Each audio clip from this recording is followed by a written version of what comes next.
پہلے تو میں نے مسلمانوں کے اخلاق سنے تھے، اب تو میں نے دیکھ بھی لیے، پر یہ بتا جب 12,000 آیا تھا جان کیوں نہیں چھڑائی؟ تو حضرت چارہ کاٹتے کاٹتے رو پڑے، فرمانے لگے تو نہیں نہ جانتا یہ بیٹیاں سانجی ہوتی ہیں،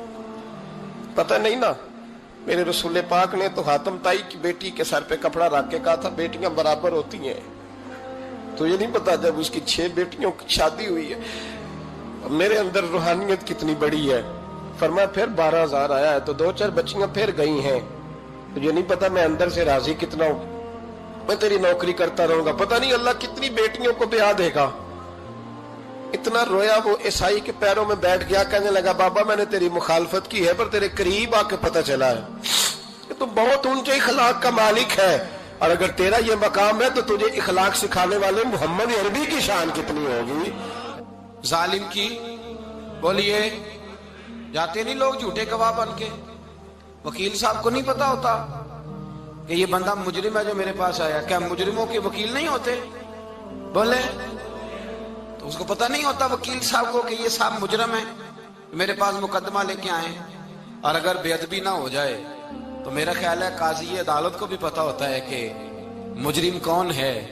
اور مظلوم۔ میرے نبی پاک صلی اللہ علیہ وسلم نے اس قدر زیادہ سختی فرمائی اس مسئلے میں، فرمایا جس کو پتا تھا کہ فلاں آدمی ظالم ہے، ظلم کر رہا، پھر وہ ظالم کا گواہ بنا یا اس نے ظالم کی مدد کی، کتنی کی؟ شارحین لکھتے ہیں چاہے اس نے ایک جملہ بول کے کی، چاہے ایک، سارے بولیے، چاہے ایک غریب کو اس نے ظلم کیا تو کہتے ہیں علاج یہ سی، چاہے ایک جملہ بول کے کی، شارحین اس حدیث کی شرح میں لکھتے ہیں ایک جملہ بول کے چاہے مدد کی، جس بندے نے کسی ظالم کی مدد کی کسی مقدمے میں یا کسی صورت میں اور اسے پتا تھا یہ ظالم ہے، میرے نبی پاک صلی اللہ تعالیٰ علیہ وسلم فرماتے ہیں اگر اس نے مدد کی، ابھی ظالم کی بات نہیں ہو رہی، ظالم کے مددگار کی بات ہو رہی، اگر کسی نے ظالم کی مدد کی تو حضور فرماتے ہیں خدا بھی اس سے بری ذمہ ہے، رسول بھی اس سے بری ذمہ ہے۔ سنبھال کے رکھے اپنی نمازیں، قربانیاں، حج، زکوٰۃ سنبھال کے رکھے۔ اگر ظالموں کا مددگار ہے، الیکشن آ لینے دے، آپ کو نظر آ جائے گا کون کون ظالموں کا مددگار ہے، نظر آ جائے گا۔ اپنی جیب سے لوگ پیسے دے کے ظالموں کی مدد کریں گے، ان کے فلیکس چھپوائیں گے، بورڈ لگوائیں گے، جیبوں سے پیسے دے کے۔ ہم نے خود آگ لگائی ہے چمن میں اپنے، بے سبب گردشی ایام کو الزام نہ دو، ہم نے خود نور کا ظلمت سے کیا ہے سودا، کر کے توہین سحر شام کو الزام نہ دو۔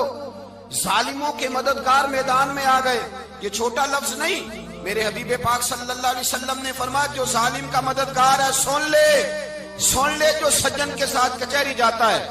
وہ یاد رکھے جو دوست کا گواہ بنتا ہے، وہ یاد رکھے جو کہتا ہے میں مانگی گیا تھا، مجھے بلایا گیا تھا قبضہ چھڑانے کے لیے کسی غریب بیوہ کی جائیداد پہ، وہ سن لے تو مدد کر کے نہیں آیا، تو خدا کے ذمے سے نکل گیا ہے۔ رسول پاک نے فرمایا تیرا میرا تعلق ختم ہو گیا، تو ظالم کا مددگار ہو گیا۔ پھر تو کہتا میں بے چین ہوں، میں بے قرار ہوں، میں آزمائش کا شکار ہوں، پلٹ کے دیکھ تو صحیح تیرا گناہ کتنا بڑا ہے۔ میرے نبی پاک صلی اللہ علیہ وسلم کا ایک اور فرمان سن لیں، ابن ماجہ ابو داؤد میں موجود ہے، اس حدیث کو آپ نے یاد کر لینا ہے، کر لیں گے انشاءاللہ، سارے کہیے انشاءاللہ، کر لیں گے یاد۔ حضور صلی اللہ علیہ وسلم نے فرمایا اگر تو ظالم کی مدد کرے گا نا، یہ لفظ دل کی تختی پہ لکھ لینا، یہ مکافات عمل ہے، مکافات عمل دنیا، ادھر کرو گے تو ادھر بھرو گے۔ فرمایا اگر تو کسی ظالم کی مدد کرے گا، سن لے حضور کا فرمان ہے، اگر تو ابن ماجہ ابو داؤد سیاہ میں موجود ہے، فرمایا اگر تو کسی ظالم کی مدد کرے گا تو رب تعالیٰ مرنے سے پہلے پہلے تیرے اوپر بھی ظالم کو مسلط کر دے گا، تیرے اوپر بھی ایک دفعہ ظلم ضرور ہوگا اگر تو ظالم کی، وہ کسی صورت میں بھی ہو سکتا ہے، کسی صورت میں بھی تیرا بیٹا ہی اٹھ کے ظلم کر دے گا، تو الجھ جائے گا، کسی نہ کسی جگہ تیرے لیے تباہی کا سامان ہوگا، تیرے اوپر ظلم ہوگا، اس لیے کہ تو ظالموں کا مددگار ہے۔ چاہیے یہ تھا کہ تو مظلوم کی مدد کرتا، انسانی ایمانی یقین کا فریضہ سر انجام دیتا، تو ظالموں کا مددگار ہو گیا۔ ٹٹول کے دیکھ لیں، رزلٹ نکال کے دیکھ لیں، ہمارے زمانے میں ظالموں کے مددگار زیادہ ہیں، اتنی لمبی زبانیں نکال کے ظالموں کی مدد کرتے ہیں، بڑے بڑے کالم نویس اللہ نے انہیں قدرت دی لکھنے کی، تو اپنا قلم ظالموں کی مدد میں خرچ کرتے ہیں۔ وہ لوگ جن کو اللہ تبارک و تعالیٰ نے قدرت دی، ہمت دی، طاقت دی، کچھ لوگ ان کے حلقہ احباب میں، وہ اپنے لوگوں کو استعمال کر کے ظالموں کی مدد کرتے ہیں، ظالموں کی مدد کرتے ہیں۔ میرے نبی کریم سید عالم نور مجسم صلی اللہ علیہ وسلم نے فرمایا، اگر تو نے ظالم کی مدد کی تو جب تک تو توبہ نہیں کرے گا رب تجھ سے ناراض ہی رہے گا۔ اللہ تجھ سے، او بھائی جس سے رب بھی ناراض ہو گیا، نہ کھانا نہ پینا نہ سونا نہ جاگنا نہ نیند، پھر تیری ہر چیز تیرے لیے آزمائش ہو جائے گی، پھر تیرا سایہ بھی تیرے لیے خوف کا سامان بنے گا، پھر زندگی جیتی جاگتی لاش بن جائے گی، تو اپنے کندھوں پر اپنی میت اٹھائے پھرے گا جب تو ظالم کا مددگار ہوگا۔ اور نبی پاک صلی اللہ علیہ وسلم نے فرمایا ظالموں کا مددگار بھی ظالم ہوتا ہے، ظالموں کا مددگار بھی، سارے بولے ظالموں کا مددگار بھی نہیں، کو نہیں، آپ سارے نہیں بولے، ایک دفعہ بولے ظالموں کا مددگار بھی، پکی بات ہے، ظالموں کا مددگار بھی۔ اللہ اکبر، جس کا یارانہ ہو، جس کا دوستانہ ہو، جو کہے میں نے نا اس کو اوکھے ویلے کے لیے ظالم کو یاد رکھا ہوا ہے۔ کبھی مشکل میں رکھے نہیں ہوئے لوگوں نے ظالم دوست، کہتے میں نے رکھے ہوئے ہیں، بلکہ ہمارے دیہات میں تو کہتے ہیں میں نے بازو بنائے ہوئے ہیں۔ کس کو بازو بنا لیا؟ ظالم بھی کبھی بازو ہوتا ہے، جو ظلم کی تلوار لیے میدان میں کھڑا ہے۔ قارون، حامان، فرعون، نمرود کا حال نہیں لوگوں نے دیکھا؟ اپنے زمانے میں آپ نے کتنے لوگ نہیں دیکھے جن کے سائے سے، آواز سے لوگ کانپتے تھے؟ پھر پولیس کی گاڑیوں میں وہ اس طرح مردہ پڑے کہ دنیا نے تماشا دیکھا ان کا۔ یہ رنگ ہم نے دیکھے نہیں اپنے آنکھوں سے۔ فرمایا ظالم کا مددگار بھی، جو کار میں بٹھا کے لے کے گیا وہ بھی ظالم، جس نے چائے پلائی وہ بھی، جس شخص نے کھانا کھلایا وہ بھی، جو کچہری تک ساتھ گیا وہ بھی، جس نے فلیکس کے نیچے، بڑے شرابی کے نیچے چھوٹی اپنی فوٹو لگائی وہ بھی، جو ووٹ کی پرچی ڈالنے گیا وہ بھی۔ کہہ دینا باہر نکل کے کہ حضرت صاحب نے سیاسی تقریر کی ہے، کہہ دینا، پر بات تو سچی ہے نا۔ خو کرے ہم تو سے تھوڑا سا گلا بھی سن لے، خو کرے ہم تو سے تھوڑا سا بھی گلا۔ امام مالک کے پاس ایک بندہ آیا، اس نے کہا حضور میں درزی ہوں،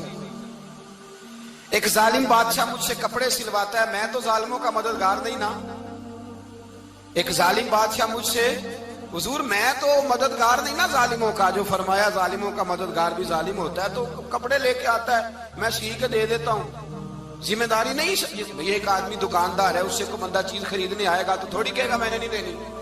تو دے گا۔ کوئی بندہ اگر کسی شخص سے کوئی کام کہتا ہے جو اس کی فیلڈ ہے، اس کا شعبہ ہے، اس کا معاش کا وہ سلسلہ ہے، کہتے ہیں یا رسول اللہ صلی اللہ علیہ وسلم ظالموں کا مددگار بھی ظالم، حضور نے فرما دیا۔ تو امام مالک سے بندے نے مسئلہ پوچھا، دل کی تختی پہ لکھنے والی باتیں ہیں، کہا حضور میں درزی ہوں، ظالم کپڑے سلواتے ہیں، میں تو مددگار نہیں نا۔ امام صاحب کہنے لگے نہیں، مددگار تو وہ ہوگا جو تجھے سوئی دھاگا فراہم کرے گا، تو پورے کپڑے سی کے دیتا ہے، تو خود بہت بڑا ظالم ہے، تو پورے سوٹ سی کے دیتا ہے، تو بہت بڑا ظالم خود ہے۔ مددگار تو وہ ہوگا جو تجھے دھاگا دے گا، جو تجھے بٹن دے گا، جو تجھے نلکی دے گا۔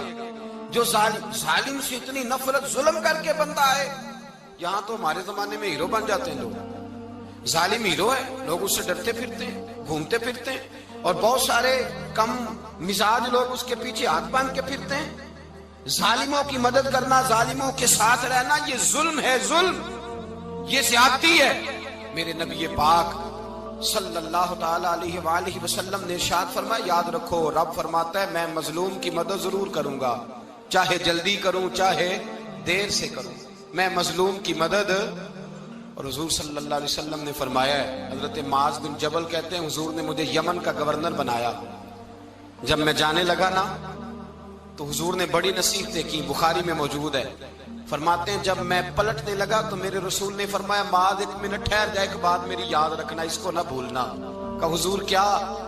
فرمایا دیکھنا کسی پہ ظلم نہ کر بیٹھنا، کہیں تجھ سے زیادتی نہ ہو جائے۔ محبوبہ پھر حضور نے فرمایا سن میرے معاذ، میں تجھے گورنر بنا رہا ہوں، زیادتی نہ کر بیٹھنا۔ یا رسول اللہ صلی اللہ علیہ وسلم کیا ہوتا ہے؟ تو میرے کریم نے فرمایا جب مظلوم دعا کے لیے ہاتھ اٹھاتا ہے تو عرش کا مالک کہتا ہے فرشتوں پیچھے ہٹ جاؤ،